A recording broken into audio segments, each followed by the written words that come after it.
মুম্বাই থেকে ফিরেই রাহুলের বাড়িতে গিয়ে রাহুলের মা ও দাদার সাথে দেখা করলেন সুপারস্টার জিৎ। জিৎকে দেখে রাহুলের মা কান্নায় ভেঙে পড়েন। দুহাত তুলে রীতিমতো কান্নায় ভেঙে পড়তে দেখা যায় রাহুলের মাকে। রাহুলের মায়ের সাথে দেখা করেছে সুপারস্টার জিৎ। সেই মুহূর্ত এখন সোশ্যাল মিডিয়ায় ভাইরাল। দেখা যায় রাহুলের মায়ের সঙ্গে রাহুলের স্টুডিওতে কথা বলছে জিৎ।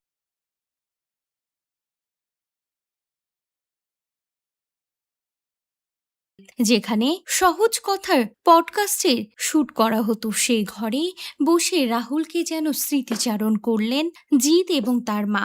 রাহুল মারা গিয়েছে প্রায় অনেক দিন হলো, কিভাবে মারা গিয়েছে তার কোনো উত্তর পাওয়া যায়নি। শোকে পাথর রাহুলের মা।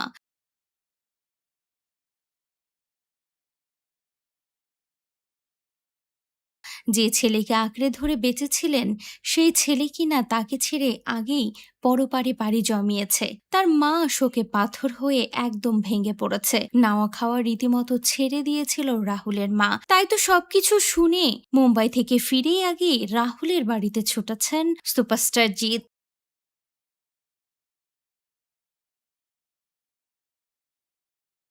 মায়ের কি অবস্থা সেটা বোধহয় আমার বলার অপেক্ষা রাখে না।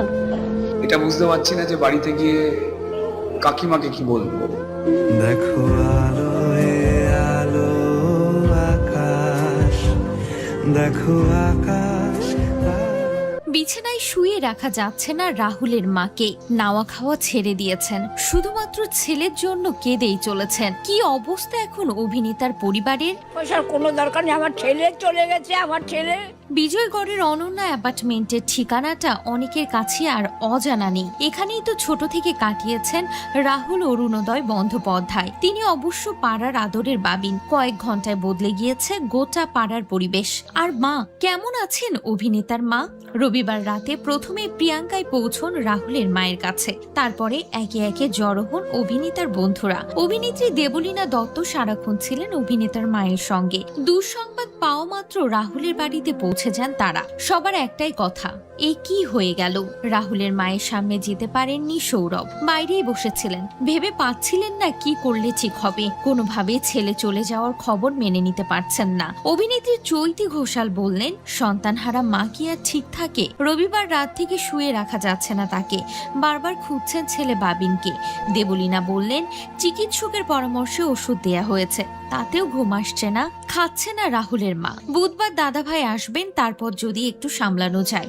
রাহুলের দাদা থাকেন আয়ারল্যান্ডে, ভাইয়ের মৃত্যুর খবর পেয়েছে, বুধবার শহরে ফিরবেন তিনি। একদিকে যেমন রাহুলের মাকে সামলানো যাচ্ছে না, অন্যদিকে একেবারে চুপ করে গিয়েছে রাহুলের 13 বছরের ছেলে সহজ। অনন্দিতা রায়চৌধুরী বললেন, একটা শব্দ মুখ থেকে বার করেনি সহজ, পুরো চুপ করে গিয়েছে। আর সবটা এক হাতে সামলাচ্ছে প্রিয়াঙ্কা। ওকে সত্যি কুর্নিশ জানায়। সোমবার দুপুর 3টে নাগাদ তমলুক মহকুমা হাসপাতাল থেকে কলকাতা নিয়ে আসা হয় রাহুলের মরদেহ। ঠিক থেকে ভিড়ের মাঝে সবার একটাই প্রশ্ন ছিল, কেমন আছে রাহুলের মা? ছেলে সহজ কি বুঝতে পারছে কি হয়েছে? অদ্ভুত এক পরিস্থিতি। কেওড়াতলা মহাশ্মশানের যন্ত্রের মতো অবাক চোখে দেখা গিয়েছে 13 বছরের সহজকে। বাবার মুখ অগ্নি করেছে সে। ছেলে আর মায়ের ভার রইল এইবার থেকে শুধুই প্রিয়াঙ্কার হাতে।